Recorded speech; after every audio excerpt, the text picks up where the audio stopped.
Oke, bismillahirrahmanirrahim. Assalamualaikum warahmatullahi wabarakatuh. Pada kesempatan ini kita akan bahas tentang majas ya, pengertian majas dan macam-macam majas. Namun pada kesempatan ini kita hanya akan bahas tentang majas perbandingan saja ya, karena majas itu memang banyak sekali macamnya ya. Tapi untuk pertemuan ini kita akan bahas tentang majas perbandingan. Oke, kita langsung saja ke pengertian majas dulu supaya lebih paham ya. Majas adalah gaya bahasa yang digunakan penulis untuk menyampaikan sebuah pesan secara imajinatif dan kias. Hal ini bertujuan untuk membuat pembaca mendapat efek tertentu dari gaya bahasa tersebut yang cenderung ke arah emosional. Biasanya majas bersifat tidak sebenarnya, alias kias ataupun konotasi. Yaitu pengertian dari majas ya. Oke. Sekarang pengertian dari majas perbandingan ya, perbandingan. Kita bahas ini adalah majas perbandingan. Yang pertama adalah majas personifikasi, saudara-saudara ya. Majas personifikasi adalah gaya bahasa ini seakan menggantikan fungsi benda mati yang dapat bersikap layaknya manusia atau makhluk hidup ya. Artinya membandingkan sesuatu yang tidak bernyawa seolah-olah dia bernyawa. Contoh, daun kelapa tersebut seakan melambai kepadaku dan mengajakku untuk segera bermain di pantai. Ya, ini mengatakan bahwa seolah-olah kelapa itu bisa melambai-lambai, memanggil ya, seolah seperti makhluk manusia lah ya. Itu maksudnya. Oke, kita lanjut ke kedua, yaitu majas metafora, yaitu meletakkan sebuah objek yang bersifat sama dengan pesan yang ingin disampaikan dalam bentuk ungkapan. Ya, contohnya pegawai tersebut merupakan tangan kanan dari komisaris perusahaan tersebut. Tangan kanan merupakan ungkapan bagi orang yang setia dan dipercaya ya. Jadi membandingkan tangan kanan ya ini dengan adalah orang yang setia, begitu. Itu yang metafora ya.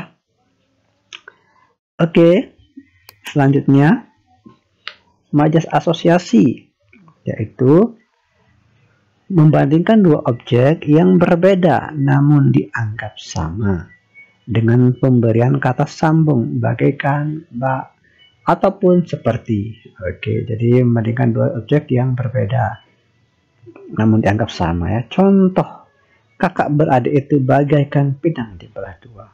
Artinya keduanya memiliki wajah yang sangat mirip, yaitu antara kakak beradik ini ya dibelah dua. Ini adalah contoh dari asosiasi, yaitu membandingkan dua objek yang berbeda namun dianggap sama atau mirip, begitu ya. Untuk detailnya selalu kita harus memperhatikan contoh ya. Kita langsung ke yang selanjutnya, yaitu majas hiperbola, yaitu majas perbandingan juga ini ya, yaitu mengungkapkan sesuatu dengan kesan berlebihan bahkan hampir tidak masuk akal ya, berlebihan, hiperbola juga.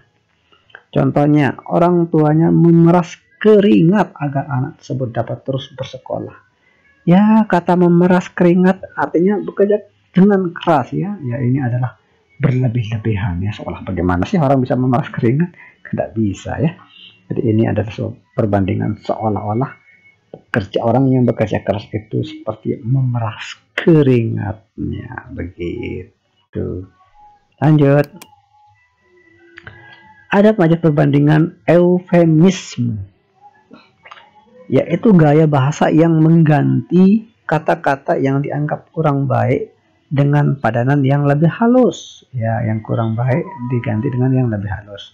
Contoh, tiap universitas dan perusahaan sekarang diwajibkan menerima difabel ya. Ini membandingkan difabel ini, maaf ya, difabel menggantikan perasa orang cacat ya. Ya, membandingkan orang yang tidak menggunakan bahasa yang lebih halus ya, kata gantinya, begitu ya. Jadi itu feminisme. Selanjutnya Metonimia yaitu menyandingkan merek atau istilah sesuatu untuk merujuk pada benda umum. Ya, metonimia. Contoh, supaya haus cepat hilang, lebih baik minum aqua. Nah, aqua di sini merujuk pada air mineral ya, air minum ya, membandingkan ya. Ya, menyandingkan merek atau sesuatu untuk merujuk pada benda umum. Benda umumnya ya air minum ya, tapi dia menggunakan pakai bahasa aqua. Itu ya, kita lanjut ke simile ya, simile. Hampir sama dengan asosiasi yang menggunakan kata hubung bak, bagikan ataupun seperti. Hanya saja simile bukan membandingkan dua objek yang berbeda, melainkan menyandingkan sebuah kegiatan dengan ungkapan. Contoh, kelakuannya bagian anak ayam kehilangan induknya. Ya, ini menyandingkan ya, kelakuan menyandingkan sebuah kegiatan dengan ungkapan ya. Contoh, kelakuannya bagaikan anak ayam kehilangan induknya ya, yaitu sebuah tindakan orang seperti ayam yang kehilangan induknya. Ini contoh simile ya. Lanjut, alegori yaitu menyandingkan suatu objek dengan kata kiasan.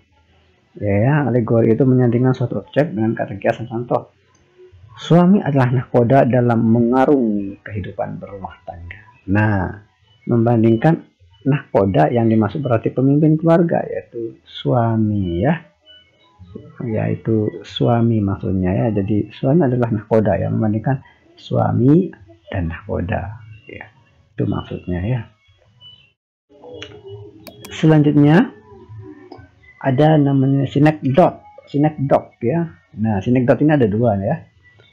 Sinekdot adalah gaya bahasa terbagi menjadi dua bagian, yaitu sinekdot pars pro toto dan sinekdot totem pro parte ya.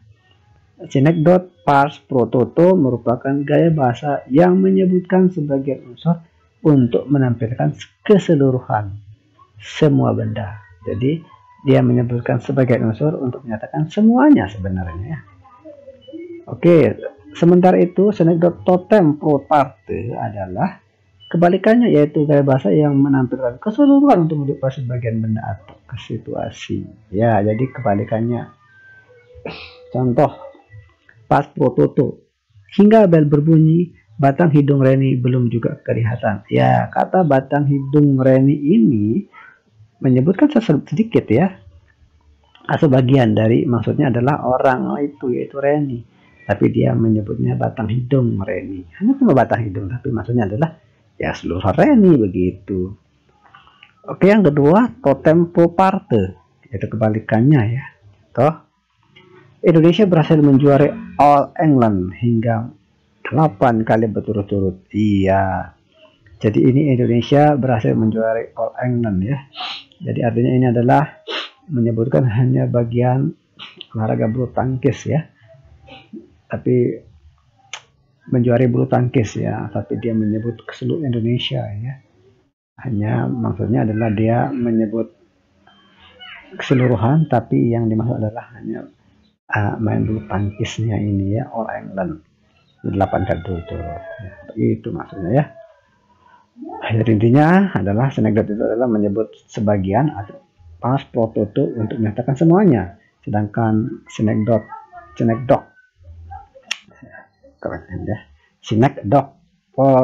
totem pro parte adalah menyebut seluruhan untuk menyatakan sebagian, kebalikan.